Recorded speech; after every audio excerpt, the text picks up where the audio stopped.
What's going on, folks? It's a great time to be a country music fan, especially with the girl sitting right next to me. She just put out her third solo song back in June. Take a walk. Naomi Johnson's with me. Naomi, what's going on? What's up? Hey, Tyler. Good to It be here with you. Yes, it's a pleasure having you on here. Thank you so much for joining me. You've got new music out. How does it feel? Man, it always feels so good to be able to put music out. Like, especially this third one, I don't know, I had this feeling. I was like, gosh, like the amount of songs that are written that don't ever get heard. It's like it's such a small percentage of songs that actually make it onto a playlist. And I just feel so grateful. And that's one of my favorite songs I have on this record. So to be able to put it out in the summertime, it's kind of a bop. It's like, it's like my Sheryl Crow moment. And it feels incredible to put music out. There's always this buildup that's like, this huge dopamine rush. And then it's out and you're just like, oh my God, it's out. And then there's a whole new set of, excitement. We've got three songs out there right now, and Yeah. there's one thing I could take away from that. You look at the cover art, and they've all got the same similar thing on there, like a photo. Yeah. Yeah. Is this Oh, like thanks. a is it like a little hint that there's something big coming down the road? Yes, you're very observant. Okay. Yeah, no, there is. I'm working on a full length record right now. I'm a little over halfway done with it. And yeah, I'm finished. I'm going to the studio right after this. I'm co-producing it. And so I'm really like I'm in the saddle with my co-producer every day, which is one of the reasons why I haven't done any shows, because this is very time consuming being a co-producer. Producing a record is very time consuming. Um, so yeah, there's a full project coming. I That I is awesome. cannot wait. Oh, can't wait. And it looks like you're in a very pretty area to be recording music. Yes. Yeah. Yeah. I'm out here in Utah. Um, my producer lives in just the town over from us here. And man, Tyler, I can't even tell. So I'm part Cherokee, and there's something different about making music out in wide open spaces. I've always made music in Nashville in the city, and I was super inspired there too. But when it came time to make this record, it was like I started writing music out here at the foothills of these beautiful snow-capped mountains, and there's wildlife everywhere, and there's these small town ranches and these small town people. I just felt so inspired and fulfilled making music here, and so I decided to make the whole record out here. I love that. It's where all the more emotion comes out in the songs when you're singing them because you're really feeling it. Oh yeah, yeah, yeah. I'm saturated in it right now. Oh yeah, I was gonna say too because I feel like out of all the virtual interviews I've ever done, you probably have like the most scenic backdrop never had on an Thanks. interview. Sweet, sweet. I'll take it. Well, you have a pretty awesome upbringing. I mean, it's like nothing you really ever hear as an artist. You started in Virginia and you kind of made your way all over the country. You got a lot of siblings. You grew up on a school bus. Can you talk about this? I know it's a whole mouthful to Yes. get into the story, but Yes. Yeah. So I'm originally from Virginia. I have a ton of siblings. I'm one of 11 kids. And this is a long story, but this record I'm making is an autobiographical album, and it tells the story all the way through in a musical manner. But yeah, the short version is we ended up selling everything that we owned, which wasn't much at all. And my dad was a park ranger. My mom was a midwife to the Amish communities there in Virginia. So I grew up among the Amish till I was about seven or eight. And then we sold everything that we owned, which wasn't much. And we all piled into this heavy quotes, renovated school bus. And I mean, there was no heating and air, no plumbing, like plywood bunks. And we shared, everything. Um, and we traveled around the United States for a little under 4 years, right around 4 years. And yeah, that's where my musical journey started, you was got in that your bus. guitar when you were 7, right? Yeah, I got my first guitar when I was like seven, almost eight. And my mom bought us a guitar from a pawn shop, and she bought it for all of us to share, to bang on. And I was really the one who picked it up and wouldn't put it down. And we ended up joining this really strange hippie cult. And um, all of the kids there played, all of them played guitar. All the adults, all the kids. It was really weird, like looking back. And this little girl my age, she taught me a few guitar chords, and I never stopped playing. And so, yeah, I learned how to play my guitar in a cult, actually. That's fascinating. Pretty weird stuff. Well, to sum that all up, the kind of thing I take away from that is you started playing music when you were really young. You were going around the United States for 4 years with your family. Now, this all kind of sounds like the touring life, but from a very early The age. build up. Yes. Was Yes. that a big influence Yeah. when you wanted to become an artist? Yes. I started playing my guitar on street corners for gas money after we left that group, that cult. And my parents had given the little that they had to this cult. That's what they do. They take everything you have so that you can't leave. So when we did end up leaving, I started playing my guitar on street corners for tips. And I was, 8 years old. And that's where I really got the bug. I was like, I didn't know you could make money playing music. I was so little, and I was a pretty sheltered hippie kid, like, um, and so yeah, that really did spark something in me. I've always played music since then. I mean, I had a ton of other odd jobs in between, but I always played gigs. And so yeah, that's where I first started. It definitely influenced me wanting to be an artist, but for a long, long time, I mean, we were so poor, Tyler, like so poor. I mean, I didn't know anyone even adjacent to music. I didn't know that, like, I thought kids like me, like we didn't become, Shania Twain. Like you know what I'm saying? But the irony is, like, Shania and Dolly and Reba and all these people grew up dirt poor, Yes. just like me. And it wasn't till but this was like this wasn't that long ago, but I mean, it was pre-internet. I didn't have access to any of that to like look up what my idols did Mhm. until later. And then once I did that, I started to figure out, like, oh, okay. No, they're just like me, and all I have to figure out is what they did and do that. I And love so that's what I did. So Yeah. for you growing up and like listening to music, who were some of those first artists that you got to hear that just did it for you? You probably just mentioned all of them, but Oh, well, some of them, yeah. So my parents were like 70s kids from the 70s. Mhm. And so when I started really delving into music, I was listening to the music that they listen to, just like all of us do. We kind of grow up on the music of our parents, what they like. And my dad really liked the Allman Brothers and Brooks and Dunn and kind of like Southern rock. Yeah, And my mom was like more hippie rock, like Fleetwood Mac and Crosby Stills and that type of stuff. So that was the first music I heard. And then a friend of ours gave me, I was like the music kid. So anytime we got gifts, like I got a CD or I got, something like that. And he gave me an Alison Krauss record. And that was really the first time I had heard bluegrass country like that. I mean, I heard Brooks and Dunn and stuff, but I'd never heard it like that. And that's when I said, I want to be a singer. I want to do this. I want to sing like her. So it was Allison and then Shania. And between those two, I was like, this is my path. it's funny you said Alison Krauss because I just got off another interview and my question was what were your Mount Rushmore albums of country music growing up? And this Yeah. said Alison Krauss and Union Station, the live album. Come on. Everybody knows. Everybody knows. It's so good. Everybody knows. It's yeah. I actually, like, she's the first time I ever got starstruck was meeting her. I believe it. So yeah, yeah. She's like so someone who you shouldn't be starstruck with. She's so down to earth and like kind of quiet, and yeah, it was funny. Well, Yeah, the she's got best. the voice like an angel. That's for sure. Dude, it's crazy. Crazy. Yeah, Now she's unique.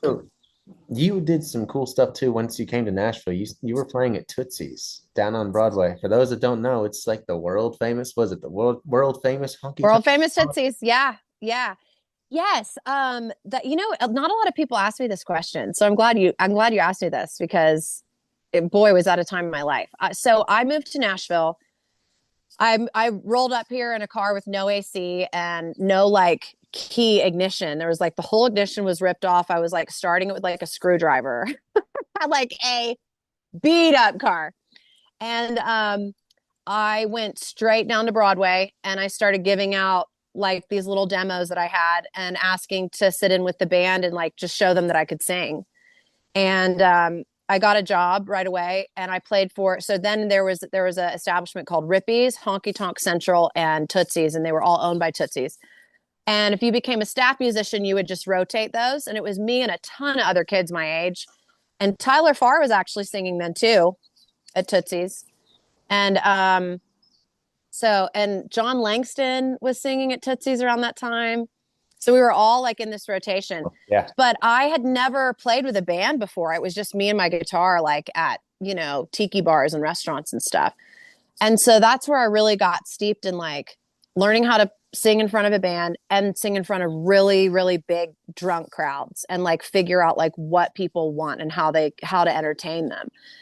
And so I did that for about a year. And then I got a little tip off. I was starting to get pretty burnout. You can get pretty burnout down there. It's like, it's pretty rough. Or it was then. And it was not like this amusement park esque like strip then. It was still pretty dangerous. And at night, like a lot of the musicians, we'd have to all walk together to the parking garages because we were all carrying these wads of cash from tips. Hmm. And people were getting mugged in the parking garage. Oh, wow. And they were just waiting for the musicians to come in there into the stairwell and they'd mug you.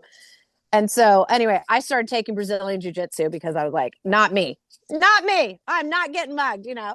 But it was still kind of dangerous down there. So I was starting to get burnout. After about a year, I was like, I don't want to get stuck with these golden handcuffs. Like I'm making good money, but like I want to expand myself in Nashville. I Yeah. want to meet some more people. I was writing songs, I was cleaning houses, I was still like working a lot of different jobs. And a friend of mine who was like playing at the Little Tootsies in the airport, he told me, he was like, Naomi, you need to try this gig. And I was like, really? I was like, that feels like going backwards. It's kind of like coffee shop singing. It's just you and your guitar and you're playing to a bunch of tourists just walking by. And he was like, I'm telling you, it's sweet. Like you're by yourself, you play for 4 hours, you make a ton of tips, you go home, you don't got to split them with anybody. Cause I had to split my tips with the whole band. And so I was like, okay, so I tried it and I loved it. I loved going back to like that singer songwriter, like coffee shop feel. And so I started playing at the airport Tootsies. Okay. And I was playing there when I got my record deal. So yeah, I was cleaning houses and playing at the airport Tootsies when I put pen to paper. That's awesome. So you say 4 hours. What is a 4 hour set like? Because I feel like that's Dude. especially acoustic too by yourself. Yeah, I used to know like 75 covers. Wow. And I would play my own songs in between. But then you kind of like you rotate them too. Once everyone that's in there is a whole new set of people, you can start your set list over. But yeah, it was actually really cool. I feel like there was a different vibe because the people in the airport, a lot of them were connecting and they wouldn't be able to go into Nashville. And it was like their only taste of Nashville that they got was to see a musician. Like you never see that anywhere else, you know? And so they would come in there and they'd listen, they request songs, they'd tip you really well. They'd buy, whatever merch or CD you had there. And honestly, it was a sweet gig, but yeah, I was busking at the airport when I signed my record deal. So Yeah, what was the most requested song? do you remember the time when Darius Rucker redid Wagon Wheel with Lady Antebellum? That was the Hey, number one. they did it together? Well, I think Hillary Scott was on it, at least. Oh, I They were didn't all singing on it. realize that. Yeah. That was back when they were Lady Antebellum, not Lady A. But yeah, that was my number one most requested song. And I started making a joke. I was like, I got so sick of playing it that it was a $50 song minimum. So if they requested it, they had to pay $50, and people thought it was hilarious. Like, Oh yeah. so yeah, it was the rock me mama like a wagon wheel. Now, as an artist, this is just coming from like a fan standpoint. When you're singing these cover songs and you're like singing male songs, do you how do you like adjust to that with the key and stuff? Because I'm sure it's probably different. It's a little different. Um, some of them are harder to make work than others. Some of them are easy, and some of them you kind of make your own and get through it, you know. But I've actually there's a lot more male songs that I wouldn't say a lot more than female, but I guess I enjoy them just as much singing them as And I did the female songs. Yeah. interesting. I just enjoyed entertaining people, and like if they liked the song, it made me happy. Mhm.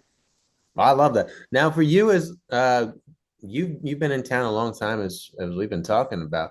Do you have Hmm. a favorite memory throughout the years that you just think of in your mind like that was awesome? Yes, I do. And it was touring with Willie Nelson. Oh my. That was awesome. I mean, that's something that's just a gift. Like a lot of people never get that chance. We toured with Willie Nelson. We were out there, I think about a month with him. Um, and it was really, really, really incredible. And we were doing these small little House of Blues venues. Like he totally could have done huger, way huger rooms. Oh yeah. But I think he obviously wanted to do like smaller, intimate type rooms. Um, it was sweet. And his kids were out there, Micah and Lucas. And so I met Lucas then. We became friends. We struck up a friendship. Um, and then there was this other memory that I have about doing a private event at George Strait's Golf Club in San Antonio.